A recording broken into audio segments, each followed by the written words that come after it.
신명기 34장 마지막 장으로 함께 읽었습니다. 이 34장의 내용은 모세의 죽음에 대해서 또 모세가 했던 그 역할들을 여호수아가 계승해서 하나님의 약속을 계속 이루어 간다라는 그런 내용들을 소개해 주고 있습니다.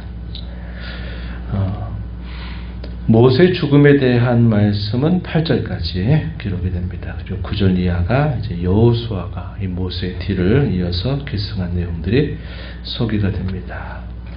모세는 이스라엘 자손들을 애굽 땅에서 있을 때 하나님의 명령을 받아서 그들을 애굽에서 데리고 나오고 또 지난 40여 년 동안 이스라엘 자손들을 계속 이끌어왔던 그런 지도자였습니다. 그런데 모세에게 있어서 허락이 되지 않았던 일이 하나 있었는데 그것이 그의 소원처럼 약속의 땅을 들어가 보지 못하게 하셨던 것입니다.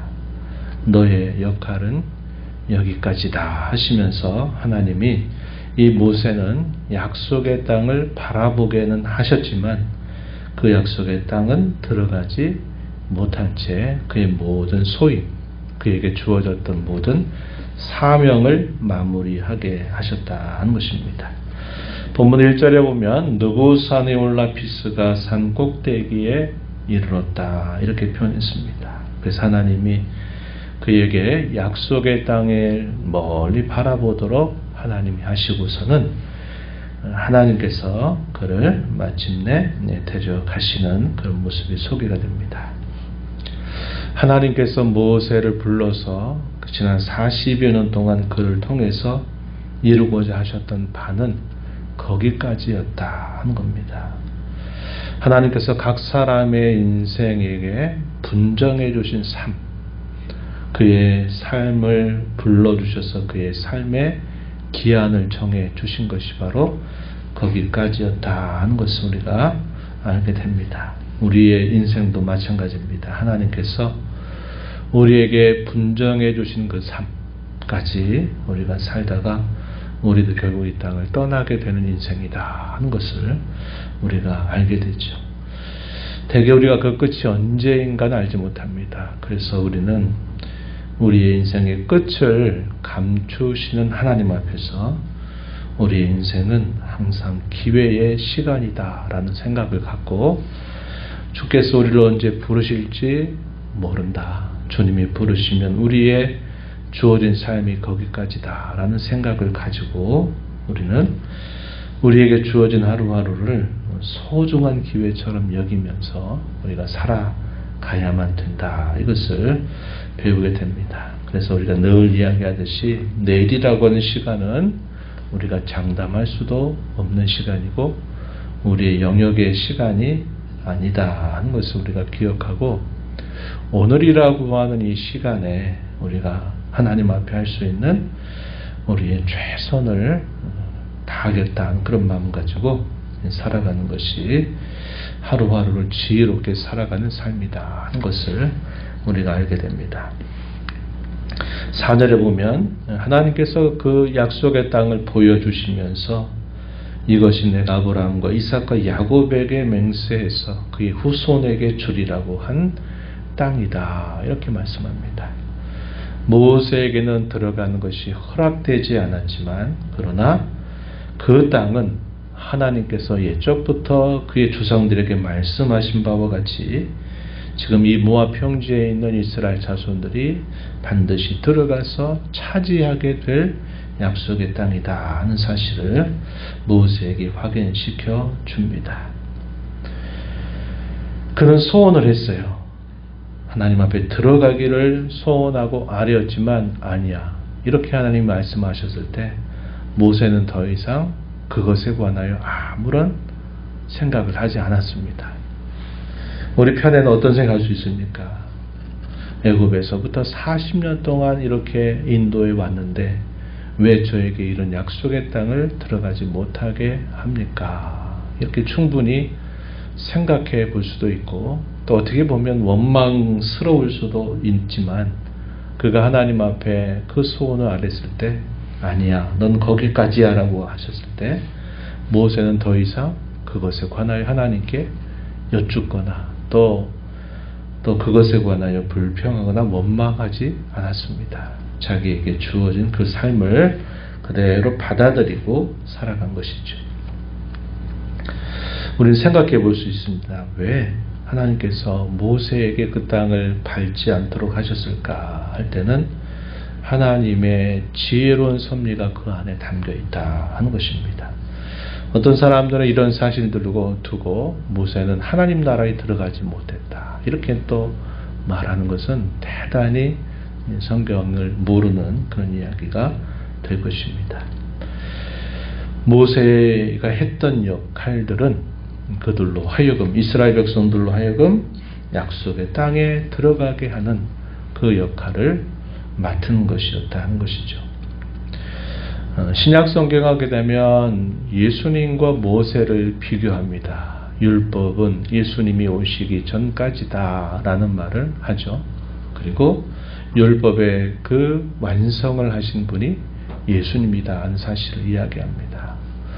율법을 받아서 그 율법을 하나님의 백성들에게 선포하고 그 율법을 붙들고 평생을 살아왔다는 겁니다. 그러나 그 율법 자체만으로 백성들이 그 율법을 지켜서 구원에 이르게 되느냐 할 때는 그럴 수 없다는 겁니다. 그래서 모세는 이 율법 시대의 마치 마지막을 상징하는 것처럼 표현하고 예수님께서 그 모든 율법의 내용들을 완성해서 그를 믿는 자가 구원을 받는다 하는 사실을 신약 성경은 말해주고 있다는 겁니다. 그런 면에서 하나님께서 이 모세를 약속의 땅에 들어가지 않고 그 땅의 경계까지 딱 보여주시고 그를 데려가셨다 하는 것도 우리가 신약 성경의 교훈과 함께 이해할 수 있는 부분이죠.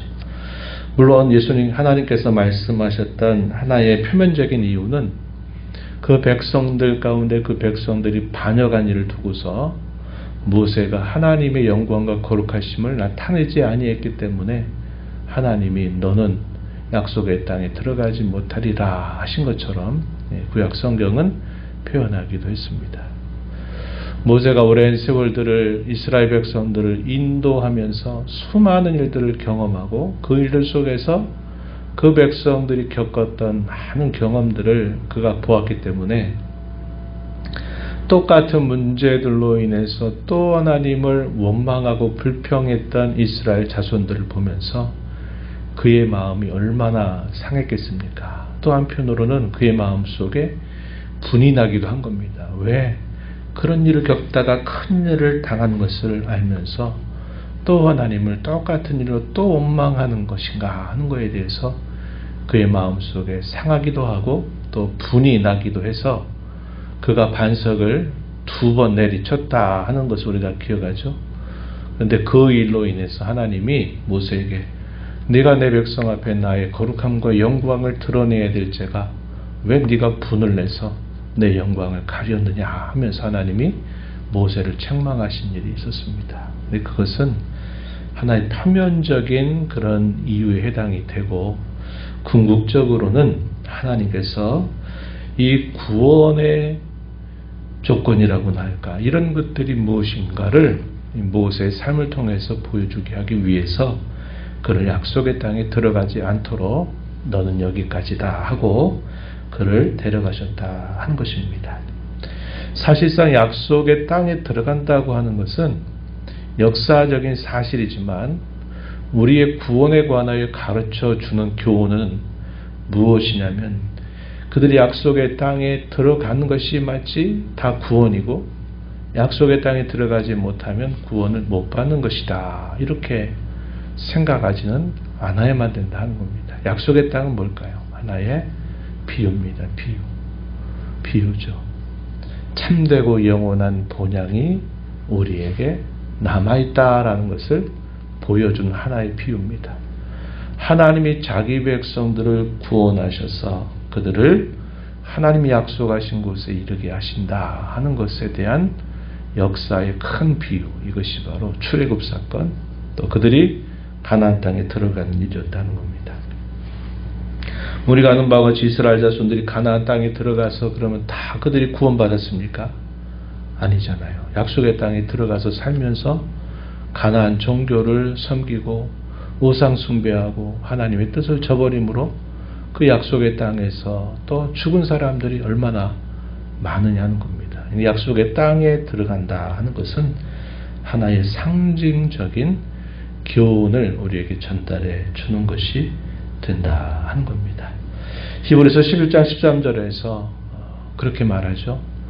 이들은 다 땅에 살면서 참되고 영원한 본향을 즐거워하고 환영하고 기뻐하면서 그들은 믿음으로 살았다. 이렇게 기록을 해주고 있다는 것입니다. 그래서 그런 하나님의 지혜로운 섭리가 있기 때문에 모세를 거기까지 하나님이 인도하시고 그 땅에 들어가지 않도록 하셨을 것이다. 우리가 이해할 수 있는 겁니다. 그의 죽음에 관해서는 하나님이 특별한 섭리가 있었어요. 그것이 뭐냐면 그가 어디에서 묻혀 장사되었는지를 하나님이 감추어 버리신 것입니다. 왜 그럴까요?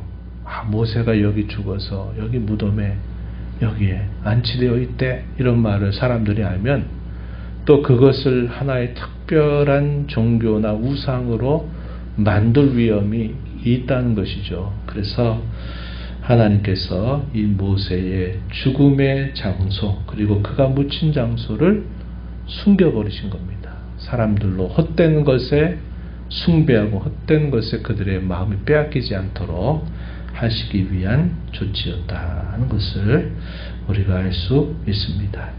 벳부엘 맞은편 모압 땅에 있는 골짜기에 장사되었다. 거기가 어디인지를 정확하게 말해주지 않는다 하는 것입니다. 훗날 우리가 아는 것처럼 이스라엘 자손들이 광야를 지나오는 동안에 하나님께 배역함으로 말미암아 하나님께서 그 백성들이 살고 있는 그 텐트 진영 안으로 뱀을 막 몰아주신 적이 있었죠. 그래서 모세가 그 백성들을 기도했을 때 하나님은 그 기도를 들으시고 놋으로 뱀을 만들어서 장대 위에 높이 달아라. 그리고 그것을 바라보는 사람은 살 것이요 그렇지 않은 자들은 다 죽을 것이다. 이렇게 말씀하셔서 모세가 놋으로 뱀을 만들어서 장대 위에 겁니다. 그리고 그 말씀대로 그대로 이루어져요. 그 놋으로 만든 뱀을 쳐다본 사람은 다 낫고 그것이 무슨 우리에게 효험이 있느냐라고 생각하면서 믿지 않았던 사람들은 결국 뱀에 물린 독으로 다 죽게 된 겁니다. 그런데 이스라엘 자손들이 그 놋으로 만든 뱀을 상당히 오랜 세월 동안 그것을 계속 보존했어요. 오늘날 이렇게 긴급 의료 이런 차들 이렇게 보면 그것이 그림으로 상징적으로 그려져 있죠. 놋으로 만든 뱀이 이렇게 하나의 상징물로 그려져 있습니다. 히스기야가 왕이 돼서 다스리던 시대까지 그 놋으로 만든 뱀을 사람들이 보존하면서 놋뱀을 어떻게 생각하느냐? 저기에는 영험이 있는 거다. 영적인 능력이 있는 것이다 라고 사람들이 생각해가지고 그 놋뱀을 우상시하는 그런 게 있었던 겁니다. 그래서 히스기야가 그 놋으로 만든 뱀을 어떻게 합니까? 다 부숴가지고 가루로 만들어가지고 그것을 없애버려요. 왜? 이스라엘 자손들이 그것을 가지고 있다면 마치 거기서 사람을 치유하는 능력이 나타나는 것처럼 생각하고 그들의 마음을 빼앗길까봐 히스기야가 그걸 다 가루로 만들어 버린 일이 있었던 겁니다. 이 사람들은 꼭 이런 것들에 마음을 빼앗겨서 마치 그 자체가 어떤 능력이 있는 것처럼 이렇게 생각하기 쉽다는 겁니다. 그래서 하나님은 모세와 같이 이런 위대한 일을 했던 사람의 묘를 감추어 버리셔서 사람들이 그런 것에 대한 헛된 생각을 하지 않도록 하나님 막으셨다는 겁니다. 모세 죽을 때 나이가 120세였는데 그는 눈도 흐리지 않았고 기력도 쇠하지 않았다. 본문 7절에서 말하고 있습니다. 그러니까 그가 수명이 다해서 하나님 정하신 때는 거기까지지만 그가 육체적으로 이제 수명이 다 돼서 죽은 것이 아니라 얼마든지 더 할 수 있는 그런 지혜와 힘이 있었음에도 불구하고 그의 역할을 거기까지 정하시고 하나님이 부르셨다는 겁니다. 30일 동안 애국했다고 말하고 이 모세의 뒤를 이어서 여호수아가 모세가 했던 일을 감당하게 하시는데 모세가 여호수아에게 안수할 때 하나님께서 그의 지혜의 영을 여호수아에게 부어 주십니다. 그래서 모세가 감당했던 그 일을 여호수아가 감당한 겁니다. 여기서도 우리가 중요하게 생각하는 것이 바로 그것이죠. 모세이기 때문에만 모세여야만 할 수 있는 일은 아니었다는 겁니다. 모세가 그런 위대한 일을 감당할 수 있었던 것은 하나님께서 그를 구별하여 세우셨고 그 일을 감당하도록 지혜의 영을 충만하게 하셨기 때문에 그 일을 감당한 것이고 모세와 함께 하셨던 그 지혜의 영이 여호수아와 함께하면 여호수아도 역시 모세가 감당할 만한 일을 감당할 수 있다는 것을 보여줍니다. 그래서 이런 일들은 그가 뛰어나고 그가 아주 남다른 사람이었기 때문에 모세만이 할 수 있었던 일이 아니라 하나님이 그를 세워서 그의 영으로 충만하게 하심으로 그 일을 감당하게 하셨던 일이고 그를 그렇게 하신 하나님의 영이 함께하면 또 다른 사람도 그와 같은 역할들을 감당할 수 있다는 겁니다. 사람에 대한 신뢰, 사람에 대하여 지나치게 집착하는 것은 바람직하지 않아요. 우리가 아는 바와 같이 한국교회가 1세대, 2세대 이렇게 지나가면서 큰 역할들을 감당했던 분들에 대한 성도들의 지나친 어떤 신뢰, 그 사람에 대한 지나친 집중 이런 것들이 그 다음의 세대에 이어지지 못해서 교회가 분열되고 또 찢어지고 하는 일들이 얼마나 많습니까? 그 목사님이야만 된다고 이야기해요. 안 그래요. 그렇지 않습니다. 우리가 그런 생각을 걷어내야 돼요. 하나님의 영이 함께 하시면 누구든지 그 역할들을 할 수 있다는 것을 우리가 배우게 됩니다. 그러면서 한편으로 이 모세가 그 시대 가운데 감당했던 일은 매우 특별하고도 매우 귀한 일이었다는 사실을 밝혀줍니다. 뭐라고 말합니까? 10절에 보면 그 후에는 이스라엘의 모세와 같은 선지자가 일어나지 못하였다. 어떤 면에서 그러냐? 그는 여호와께서 친히 대면하여 아시던 자고 또 그를 하나님이 애굽의 바로 왕과 애굽 사람들 앞에 마치 신처럼 하나님이 특별하게 그를 세웠던 인물이고 또 이스라엘 백성들 앞에서 큰 권능과 위엄을 행사했다는 면에서는 남다르게 하나님이 그를 사용하셨다. 이렇게 해서 모세가 역할을 감당했던 것들이 매우 특별했다는 것입니다. 그런데 예수님 뭐라고 말씀하셨어요? 모세 같은 선지자가 없다. 그러면서 세례자 요한에 대해서 세례자 요한이 여자가 낳은 자 중에 가장 또 큰 자로 사용했어요. 그러나 예수님 이후의 시대에서는 요한보다 더 큰 자들이 바로 너희들이다. 이렇게 또 말씀을 하셨다는 것입니다. 우리가 이 말씀을 통해서 사람은 자기의 주어진 삶을 살다가 떠나가지만 하나님은 언제나 살아계셔서 그 약속하신 바를 이루시는 신실하신 하나님이시다. 우리 사람은 하나님이 자신에게 주어진 그 목 혹은 그 사명, 그 소임을 성실하게 순종함으로 감당하면서 하나님의 뜻을 이루며 사는 것이 우리 인생의 최대의 복이다. 이런 생각을 가지고 하루하루 우리의 삶을 하나님이 주신 기회로 여겨서 하나님을 잘 섬겨가게 되기를 바랍니다.